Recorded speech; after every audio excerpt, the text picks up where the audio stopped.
I'm Steve Kovsky in the newsroom.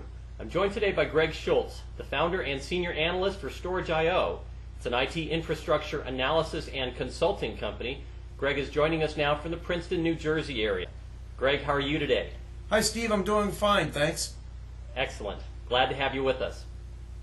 Now we wanted to talk to you about virtualization, specifically for the small and medium-sized business market.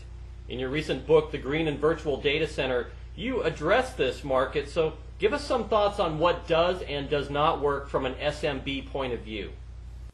Sure, Steve. From an SMB point of view, that is actually the sweet spot of the market right now for virtualization. And the reason being that is the ability to consolidate, the ability to become more efficient, become more optimized, to leverage resources a lot more effectively, a lot more further. Certainly it doesn't mean virtualization isn't taking place in larger environments. It is. But SMBs are a primary focus. In fact, in my research, I find that typically SMB type environments tend to have a higher level of virtualization. It may not always be 100% of their servers, but typically it tends to be a lot more effective, a lot more further along than in the larger environments. Some of the reasons that drive that, certainly politics, application ownership, but just certainly size and scale. But the big benefit tends to be that of becoming more efficient, reducing footprint, reducing cost, becoming generally more optimized. So this really flies in the face of conventional thinking, which holds that it's primarily the large enterprise companies with their huge data centers and their need for consolidation and virtualization in those data centers that are really the driving force behind the growing interest and adoption of virtualization. But you're telling us there are some other trends at work here as well. Oh, absolutely. That's not to say that enterprises, large environments aren't using virtualization. They are. But where you tend to find virtualization being used in the larger environments is in specialized applications or for general purpose file serving, where there's that opportunity to go and impact a very large base of servers. But what you're finding also in those larger types of environments is that a lot of the core processing, which is performance sensitive, time sensitive, where there's actually the need for more processing as opposed to where the virtualization in that first wave, which is consolidation, is focused on underutilized. When you look at SMB type environments, you tend to have fewer servers. You tend to have fewer servers that tend to lend themselves to being consolidated.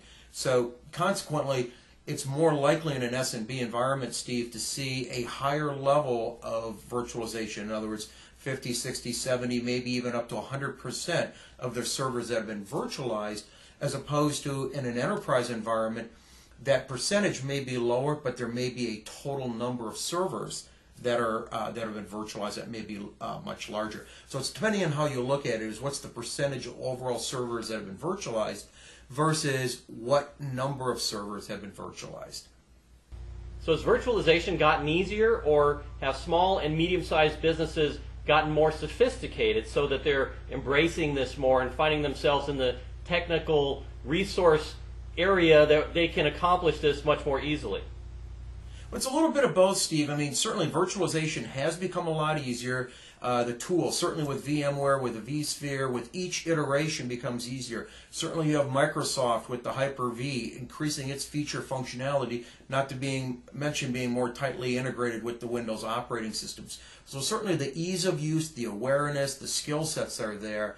So it's a little bit of both. The awareness, the skill set, the knowledge of the smaller environments is certainly rising, as are their needs, as are their capabilities. Keep in mind that some SMBs grow into become medium-sized environments. Many large enterprises that are today some of the largest in the world, only a decade ago were considered SMBs.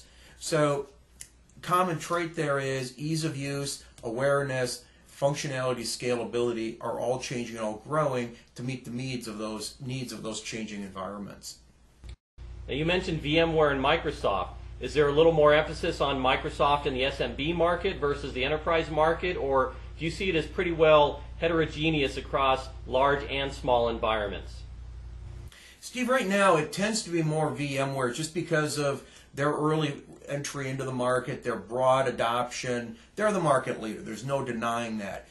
Certainly Citrix either by themselves from a terminal, from a workstation consolidation standpoint, as well as with their Xen acquisitions, is one to keep an eye on. Microsoft is a sleeping giant. Keep in mind that 95+% of all servers that are virtualized are Windows-based today.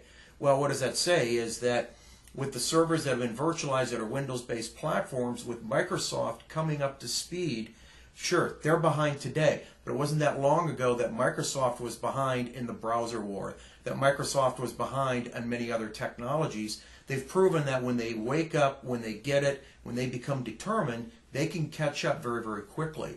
So it's just a matter of time before Microsoft becomes more formidable in that space. Having said that, a year ago, Microsoft barely in the picture. Today, it's becoming more and more common to hear about users, IT environments that are either fully deploying on Microsoft Hyper-V or at least testing the waters. In fact, in some environments, people are leveraging a tiered environment, leveraging the premium features of VMware, but yet leveraging the low cost, for free in some cases, of the Microsoft Hyper-V type environment, aligning their premium applications with premium features with the VMware, but leveraging the low cost, the different capabilities of the Hyper-V, as well as the Xen-based solutions. Okay, thanks for joining us today, Greg. I really appreciate it. For Greg Schultz of StorageIO, I'm Steve Kovsky. Have a great day.